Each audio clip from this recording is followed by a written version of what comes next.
여러분, 지난주에 우리가 특별한 시간을 많이 보냈습니다. 우리가 새로운 친구들도 같이 볼 수 있었고요. 또 여러분들이 전도했던 그런 영혼들이 우리 함께 할 수 있어서 너무나 복되고 귀한 시간이었습니다. 하나님께서 여러분의 영혼을 지키시고 보호해 주심을 꼭 믿으시기를 바랍니다. 제가 그 책장에 꽂혀 있는 책 가운데 하나가 그 책 제목이 이렇습니다. 당신의 주인은 DNA가 아닙니다. 그런 책 제목이 있습니다. 한 번도 제가 펼치지 못했는데 이번에 설교를 준비하면서 아주 약간 살짝만 그 책의 내용을 제가 보게 되었습니다. 여러분, DNA가 뭡니까? 선천적으로 우리에게 주어진 유전적인 영향들이 우리에게 있다고 하는 것입니다. 태어나자마자 키가 70, 80으로 클 수 있는 유전자를 가진 사람도 있어요. 태어나자마자 아버지가 기업 회장인 분들도 분명히 있을 것입니다. 태어나자마자 어머니 아버지를 따라서 명석한 두뇌를 가진 그런 모습으로 태어난 청년들도 분명히 있었을 것입니다. 누구는 태어나자마자 아빠가 김정은일 수도 있어요. 그거는 뭐 좋은 건 아닐 수도 있지만, 여러분, 우리에게 있어서 이런 유전적인 영향은 때로는 우리에게 이런 생각을 하게 합니다. 내 운명은 처음부터 결정이 되어 있는 것 같다. 그런 생각을 우리가 하고 살아갈 때가 있습니다. 그러나 그런 생각은 때로는 우리의 인생을 이렇게 말하기도 했습니다. 요즘 청년들이 말하는 단어 중에 이생망이라고 하는 것이 있어요. 이번 생은 망했다라고 하는 거예요. 그래서 그들의 마음속에는 다음 생에 다시 태어나면 좀 괜찮지 않을까, 그런 마음도 갖게 되고요. 또 좋은 유전적인 영향을 받지 못한 청년들은 이런 말도 많이 하지 않습니까? 금수저, 은수저, 동수저, 흙수저, 사람마다 물고 나온 수저가 다르다라고 그렇게 얘기했습니다. 그리고 아무래도 나는 이 땅에 태어나서 할 수 있는 게 아무것도 없는 것 같아 하나 둘씩 포기하기 시작합니다. 졸업을 포기하기도 하죠. 또 남녀간의 만남, 결혼을 포기하기도 하고요. 출산 포기하게 되고, 또 힘든 어려운 이 시간에는 아마 누군가는 취업을 포기할 수도 있다고 하는 것입니다. 그런데 여러분, 성경은 우리에게 명확하게 알려주는 진리가 하나가 있습니다. 따라하겠습니다. 우리의 결론은 하나님이 내리십니다. 성경 창세기 1장 1절부터 요한계시록 22장 12절의 말씀을 보십시오. 태초에 하나님이 천지를 창조하셨느니라. 요한계시록 22장 12절의 말씀을 보니까요, 주 예수님께서 모든 사람에게 은혜를 베풀지어다, 이렇게 끝나고 있어요. 여러분, 성경의 말씀을 보면 하나님이 내리신 결론으로 시작해서 하나님이 꿈꾸고 계시는 그 모든 인생을 위한 결론으로 성경이 마치게 된다는 것을 우리가 볼 수가 있습니다. 오늘 여러분이 여러분의 인생을 혹시 어떻게 결론 내리셨습니까? 아직 20대, 아직 30대도 안 됐는데, 또 코앞에 40대를 앞두고 있는데 혹시 부정적인 생각으로 여러분이 여러분의 인생을 규정하고 결론 내리지 않았습니까? 여러분, 성경 말씀을 살펴보았으면 좋겠습니다. 잠언 16장 9절 말씀인데요, 이 말씀을 한번 보십시오. 이 말씀을 보면 하나님은 우리를 하나님이 내리시는 결론으로 인도하신다는 것을 우리에게 말씀해 주고 있죠. 우리 잠언 16장 9절 말씀, 우리의 마음에 품어야 되는 말씀으로 함께 읽겠습니다. 시작. 사람이 마음으로 그의 걸음을 인도하시는 이는 아멘. 여러분, 저에게도 주님을 알고 나서부터는 제 마음속에 품게 되는 결론이 있어요. 뭘까요, 여러분? 이 세상은 아름답다? 그런 거 아니었습니다. 저에게는 힘들고 어려울 때마다 하나님이 주신 결론이 저를 살려줬습니다. 하나님은 사랑이시다. 이건 저만의 결론이에요. 아마 여러분에게도 하나님이 주신 결론들이 분명히 있을 것입니다. 하나님은 그럼에도 불구하고 너를 지키실 것이다. 하나님은 어떠한 상황 속에서도 너와 함께 하실 것이다. 여러분, 이거는요, 저의 결론입니다. 이 결론을 가지고 살아가니까요, 어떠한 상황을 만나도, 예전에는 그 흐릿한 결론을 가지고 내 마음대로 살아가려고 했던 그런 시절도 있었지만, 명확한 성경적인 결론을 가지고 살아가니까 어떠한 시대, 어떠한 사람, 어떠한 고난을 만나도 제가 위축되지 않고 쫄지 않는 그런 용기 있는 모습을 제가 발견하게 되었습니다. 여러분, 뉴스를 보면 뭐가 마지막에 있죠? 한 주간의 날씨 예보가 있습니다. 기상 예보가 있어요. 여러분, 기상캐스터가 하는 날씨를 한번 보십시오. 내일부터 비가 올 것입니다. 내일 이후부터 날이 갤 것입니다. 우리에게 결론을 알려주는 것이죠. 이렇게 우리의 삶 가운데 결론을 알고 살아가는 인생은 내일이 두렵지 않은 거예요. 내일 비가 온다 할지라도, 내일 너무나 무더운 짜증나는 그런 습도 높은 날씨가 나에게 허락될지라도 우리는 그 가정과 결론을 알고 있기 때문에 마음은 어때요? 준비할 수 있죠. 대비할 수 있죠. 예비하며 조급하지 않고 불안하지 않고 쫓기지 않고 두렵지 않은 인생을 우리는 살아갈 수 있다고 하는 것입니다. 오늘 이 시간 주어진 말씀을 통해서 오늘 저와 여러분의 모든 인생 가운데 하나님이 내리시는 결론이 있기를 주님의 이름으로 축복합니다. 자, 오늘 본문의 말씀을 보면 이제 저는 하나님께서 저에게 주신 결론 하나가 무엇이냐면 너는 로마서를 설교해라. 그것이 하나님이 저에게 주신 말씀이었습니다. 신명기 말씀을 다 전하고 나니까요, 제 마음속에 공허함이 찾아왔습니다. 하나님, 우리 청년들에게 무엇을 먹여야 되고 무엇을 가르쳐야 되고 어떤 말씀을 우리가 함께 나눠야 될까요? 여러분, 이게 목회자에게는 너무나 어렵고 힘든 일입니다.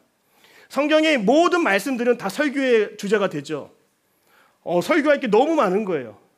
중심을 못 잡겠습니다. 그런데 어느 날 하나님께서 저에게 청년들에게 복음의 진술을, 복음을 가르치라고 하는 그런 마음을 저에게 하나님이 주셨어요. 그래서 오늘부터 이 복음서인 로마서를 통해서 우리 각자가 처해진 상황, 하나님이 어떻게 바꾸시고 어떻게 새로운 결론으로 우리를 인도하시는지를 우리가 말씀을 통해 함께 살펴보려고 합니다. 여러분, 특히 로마서는요, 한번 따라해보겠습니다. 반지에 보석. 손에 반지를 끼고 있는 친구들이 있습니까? 저도 이 결혼 반지가 있는데 이거 죽어도 안 빠집니다. 저희 아내가 뭐 그렇게 만든 건 아니었고 이게 20년 가까이 되는데 이 반지가 안 빠져요. 뼈를 깎아야 되는 것 같아요. 평생 이게 끼고 살아야 돼요, 저는.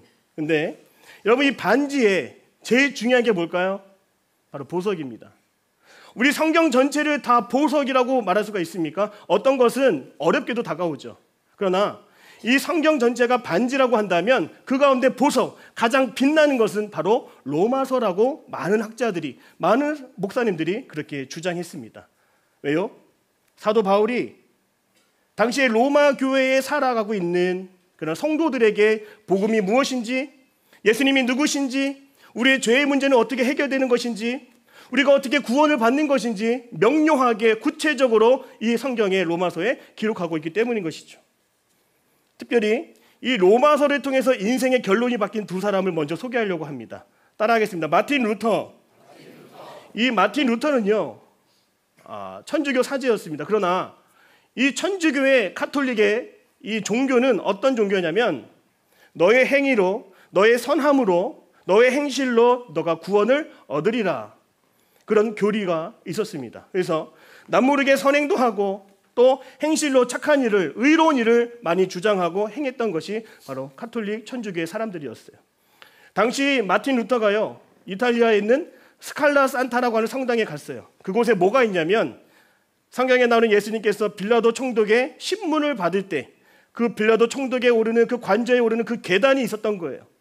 여러분, 그 계단이 제가 구체적으로 몇 계단인지는 모르겠지만 당대 많은 사람들은 이 계단을 올라갈 때마다 너의 죄가 깎여지고 잊혀지고 사라지고 면제된다라고 하는 그런 속설이 있었습니다. 마틴 루터도 그 계단 하나하나를 올라가면서 지난날 나의 죄악이 삭감되고 면제되고 잊혀지는 그런 마음을 품고 그 계단을 하나하나 올라갔다라고 하는 것이죠. 이 얘기를 여러분들이 많이 들어봤을 것입니다. 근데 여러분, 정말로 하나하나 계단을 올라갈 때마다 마음의 짐이 내려지고 그 죄악들이 다 용서받을까요? 절대 그러지 않았다는 것입니다. 계단을 올라도 또 다음날 계단을 다 올라가도 앞으로 더 많은 계단을 올라가도 마음속의 죄악의 문제는 해결되지 않았다라고 하는 거예요. 그때 마틴 루터가 성경책을 펴고 읽었던 것이 바로 로마서였습니다. 로마서가 어떤 말씀을 읽었길래 그의 인생관이 뒤집혀지고 그의 신앙관이 바뀌어지고 그의 구원관이 뒤집혀졌을까요? 로마서 1장 17절을 우리 같이 한번 읽어봤으면 좋겠습니다. 로마서 1장 17절입니다. 같이 읽겠습니다. 시작. 복음에는 하나님의 의가 나타나서 이르게 하나니 기록된 바 오직 의인은 말미암아 살리라 함과 같으니라. 아멘. 오직 의인은 무엇으로? 믿음으로 말미암아 살리라라고 하는 그 말씀이 마틴 루터를 일으켜주고 건져냈다라고 하는 것이죠. 그 이후에 1517년 마틴 루터는 이 사실을, 이 기쁨을, 이 구원의 감격을 많은 천주교 카톨릭 성당에 알리고자 95개 주의 반박문을 천주교에다 붙여놓고 당신들은 잘못됐다라고 그 기록문을 다 붙여놓고 종교 개혁을 시작했다라고 하는 것입니다.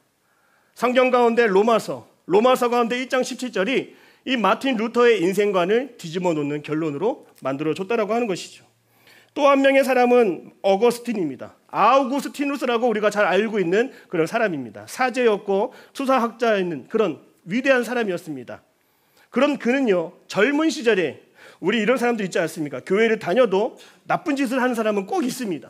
교회를 다녀도 욕심쟁이는 꼭 있고요. 교회를 다녀도 변하지 않는 사람, 바로 그런 사람이 이 어거스틴 같은 사람이었습니다. 그는 방탕했습니다. 그는 음란했습니다. 그런 영적으로 무지했고 하나님을 잘 알지 못하는 그런 부족한 사람이었습니다. 그러던 그가 무화과 나무 곁을 지날 때에 어린아이들의 음성이 귓가에 들려왔다라고 합니다.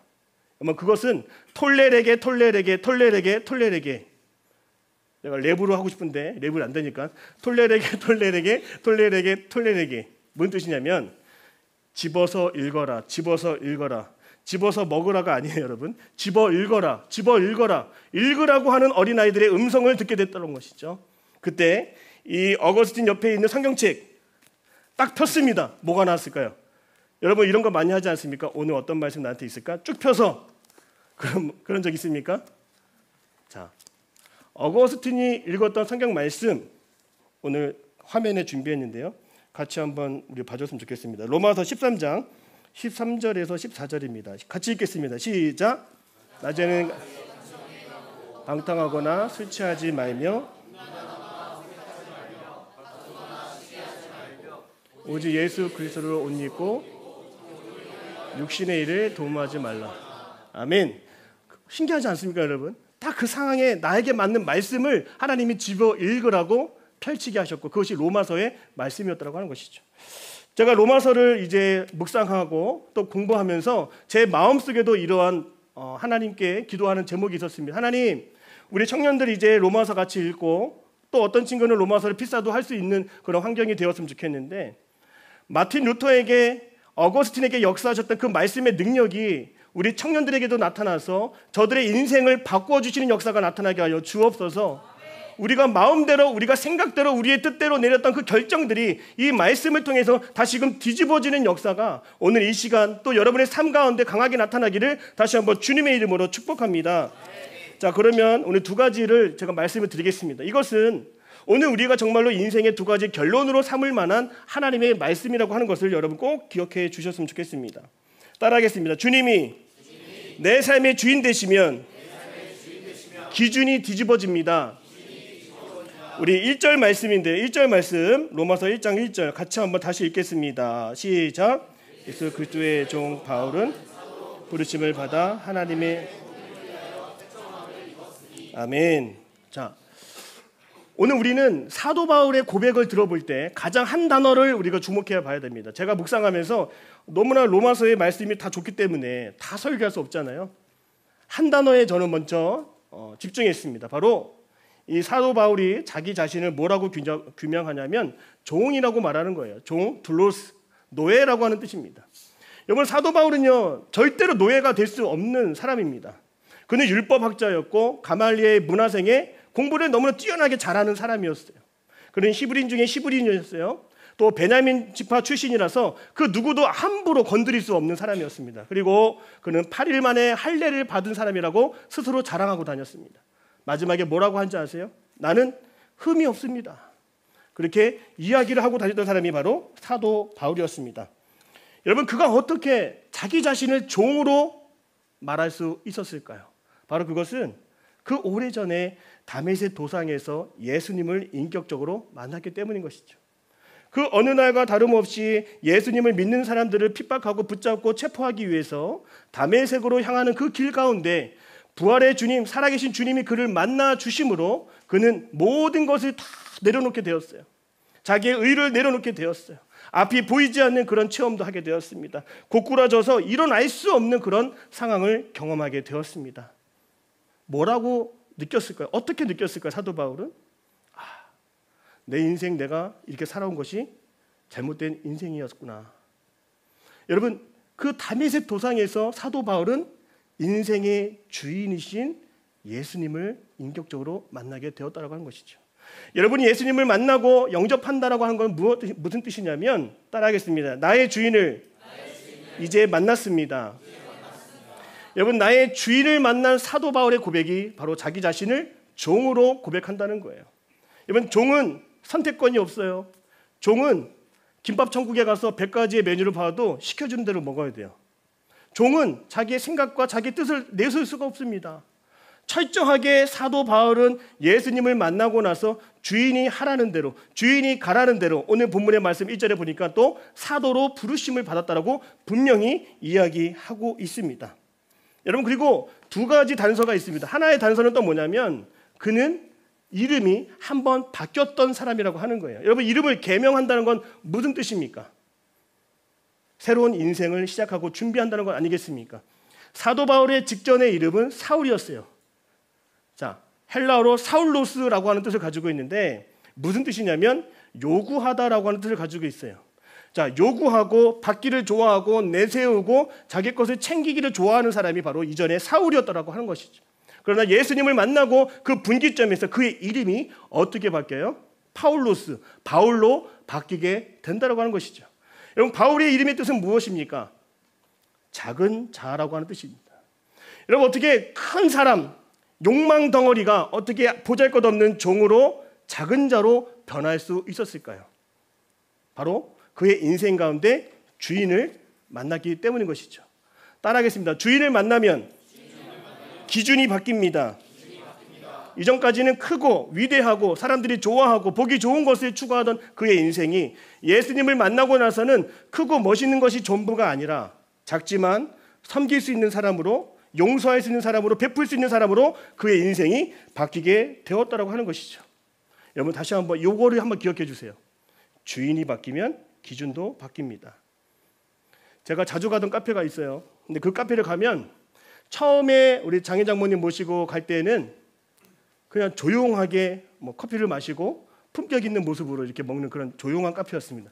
근데 주인이 바뀌었습니다. 어떻게 바뀌었냐면 애견을 데리고 올 수 있는 카페로 바뀌었습니다. 어린이들이 뛰어놀 수 있는 카페로 바뀌었습니다. 그리고 주인이 바뀌니까 흘러나오는 노래가 바뀝니다. 주인이 바뀌니까 페인트 색깔이 바뀌어요. 주인이 바뀌니까 거기서 나오는 분위기가 완전하게 바뀌게 되었다라고 하는 것입니다. 여러분, 주인이 바뀌면 분위기도 바뀌는 거예요. 오늘 우리의 인생 가운데 뭐가 바뀌어야 되는 거예요? 상황과 환경, 내 곁에 있는 사람들이 먼저 바뀌기를 원하죠. 그러나 우리들의 마음속에는 주님을 영접하는 자들은 먼저 내 삶의 주인이 바뀌어야 되는 거예요. 오늘 우리는 나의 삶의 주인으로 살아오진 않았습니까? 사도 바울은 철저하게 자기 자신을 내가 내 인생의 주인이 아니요 나는 주님의 종입니다라고 하고 주님을 나의 주인으로 고백하는 모습을 우리에게 보여준다라고 하는 것입니다. 빌립보서 3장 8절의 말씀을 보십시오. 그의 가치관이 또 어떻게 변하게 되었습니까? 빌립보서 3장 8절입니다. 우리 같이 읽겠습니다. 시작. 또한 내 주 그리스도 예수를 아는 지식이 가장 그를 위하여 모든 것을 잃어버리고 배설물로 여김은 그리스도를 얻고. 아멘. 여러분, 사도 바울은요 가치관이 바뀐 사람이에요. 그러니까 자기 스스로 작은 자가 되기를 원했죠. 제가 이사 오기 전에, 작년 10월에 이사 오기 전에 제가 절대로 안 버리는 책이 있었습니다. 바로 이문열의 삼국지, 로마의 인야기 12권, 조정래의 태백산맥 12권, 조정래의 아리랑 소설 12권. 이거는 내 인생책이야. 아무도 가져갈 수가 없어. 20년 넘게 제가 그거를 짊어지면서 이사를 다녔어요. 근데 제 마음속에 저는 여러분 이 승희교회가요, 저는 이렇게 고백합니다. 저의 마지막 교회가 될 수도 있는 그런 마음을 가지고 여기 왔거든요. 제가 그런 마음을 가지고 복음을 전하기 위해서 이 자리에 오니까요, 로마의 이야기, 태백산맥 그 책들이 보이지 않는 거예요. 오히려 짐덩어리로 보이게 된 것입니다. 내 마음의 진정한 주인이 주님이 되어 주셨기 때문에 불필요한 것들을 버리게 하시고 나누게 하시고 그냥 무료로 막 줬어요. 당근에다 올리니까 막 5분도 안 돼서 막 연락 오더라고요. 여러분, 내 마음속에 주인이 바뀌면 내 삶의 환경도 바뀌고 내 모든 생태계가 다 변하게 된다고 하는 것입니다. 사랑하는 성도 여러분, 청년 여러분, 참된 평안을 누리고 싶습니까? 어떠한 상황에서도 흔들리지 않는 그런 평안함을 여러분 원하십니까? 여러분의 주인이 바뀌어야 될 줄로 믿습니다. 제가 옛날에 했던 스카이 캐슬이라고 하는 드라마를 본 적이 있어요. 혹시 보셨나요? 차민혁이라고 하는 로스쿨 교수가 두 아들을 세워놓고 집 안방에 있는, 안방은 아니지만 어떤 방에 있는 큰 피라미드를 보여주더라고요. 뭐 큰 피라미드가 집에 있어요. 그리고 그 아들한테 매일 세뇌 교육하는 거예요. 너희는 저 꼭대기에 올라가야 된다. 그래야 지배할 수 있고 면제권이 주어지고 모든 것을 선택할 수 있고 많은 사람들을 아래로 깔아보고 뭐 누릴 수 있는 그런 자리가 저 위에 있다. 계속 교육하는 거예요. 여러분, 오늘 우리들의 마음속에도 피라미드가 있을 거예요. 그 피라미드의 가장 위에는 여러분 뭐가 있습니까? 주님은 그 피라미드 가장 위에 있는 거 중요하게 생각하지 않습니다. 주님이 여러분의 주인 되시면 여러분의 최상층에 이루고 싶은 거, 바라고 싶은 거, 원하는 그 모든 것이 아니라 이제는 그거 없이도 살아갈 수 있는 진정한 평안을 하나님이 여러분에게 주신다라고 하는 것입니다.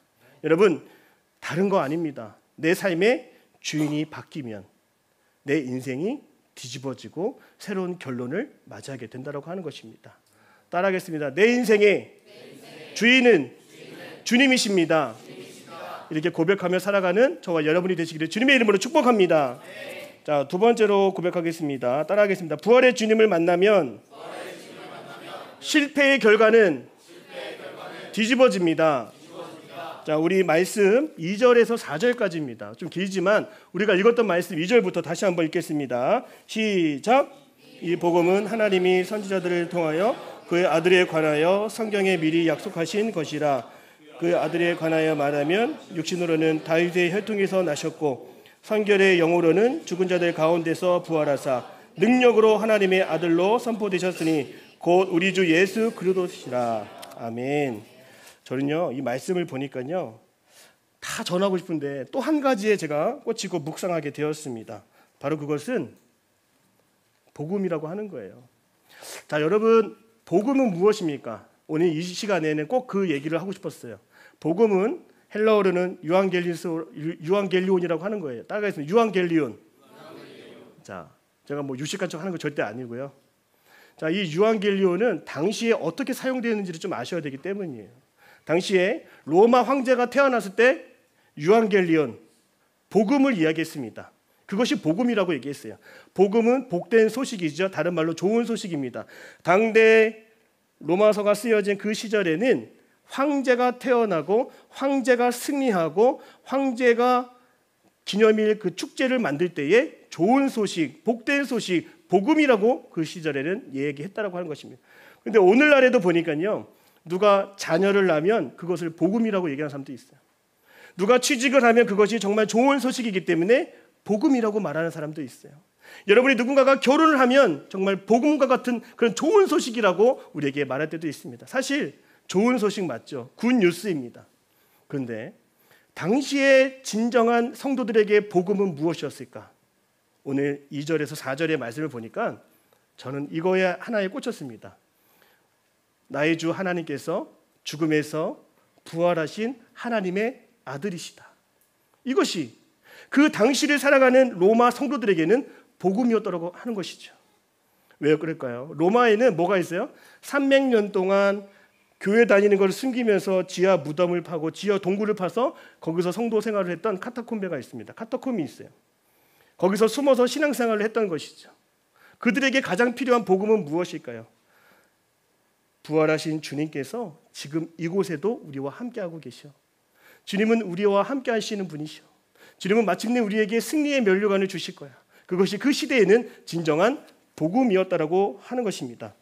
여러분, 정말로 여러분의 인생에서 부활을 다시 한번 생각해 보았으면 좋겠어요. 부활은 그냥 역사책 속에 그냥 성경에 기록된 말씀이 아닙니다. 그것은 오늘 우리를 변화시킬 수 있는 능력의 복음이에요. 왜 그럴까요?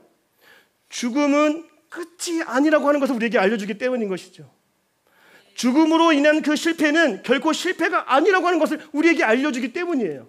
그리고 우리가 생각하는 그 마지막 결론, 그 이후의 결론이 또 있다라고 하는 거 아니겠습니까? 모든 사람은 다 죽으면 끝이라고 여겼어요. 그 당시에는. 그러나 죽음은 끝이 아니었어요. 뭐가 있었어요? 부활이 있었다라고 하는 것이죠. 그 예수님의 부활, 다시 살아나심이 진정 그들에게는 복된 소식이었다라고 하는 것이죠. 그래서 그것이 어떤 성도들에게 마음에 평안을 줄까요? 우리 하나님은 끝까지 선하신 분이야. 우리 하나님은 나를 실망시키지 않으신 분이야. 내가 실패할지라도 우리 하나님은 부활의 주님이시잖아. 내 실패당함도 내 억울함도 주님은 반드시 뒤집어 주시고 반드시 억울함을 벗겨주셔서 반드시 하나님의 승리의 결론으로 우리의 인생을 결론에 새롭게 해주실 거야. 그것이 바로 로마 성도들에게 그리고 오늘 제가 여러분에게 이 복음의 말씀을 전하고자 하는 그 이유였다라고 하는 것이죠. 여러분 부활의 사실을 믿으시는 저와 여러분의 삶이 되시기를 주님의 이름으로 축복합니다. 여러분 돼지가요 정말 불쌍한 동물이에요. 돼지는 죽어서 모든 걸 줍니다. 속에 있는 걸 다 줍니다. 머리 주죠. 다리, 앞발, 뒷발 또 뭐 주죠? 순대.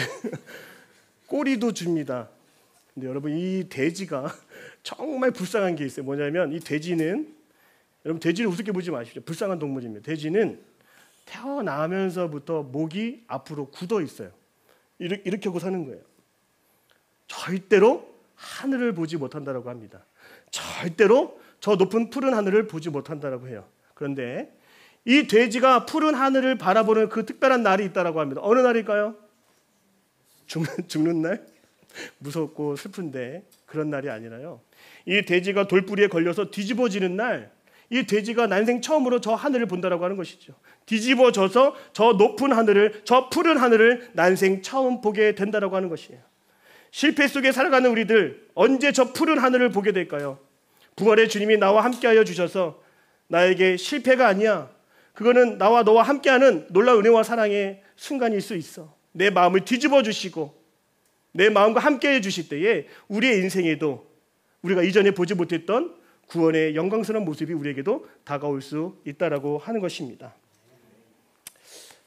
오늘 담임 목사님께서 2부 예배 설교와 4부 예배 설교를 하시는 걸 제가 듣게 되었습니다. 왜냐하면 오늘은 웨슬리 회심 286주년을 기념하는 그런 주일이기 때문이에요. 우리 목사님 정말 웨슬리 연구 많이 하셔서 성도님들에게 웨슬리에 대해서 많이 잘 알려주셨는데 제가 그 말씀 설교를 들으면서 하나의 감동이 왔었던 것은 이 웨슬리 목사님 우리 감리교 창시자이지 않습니까?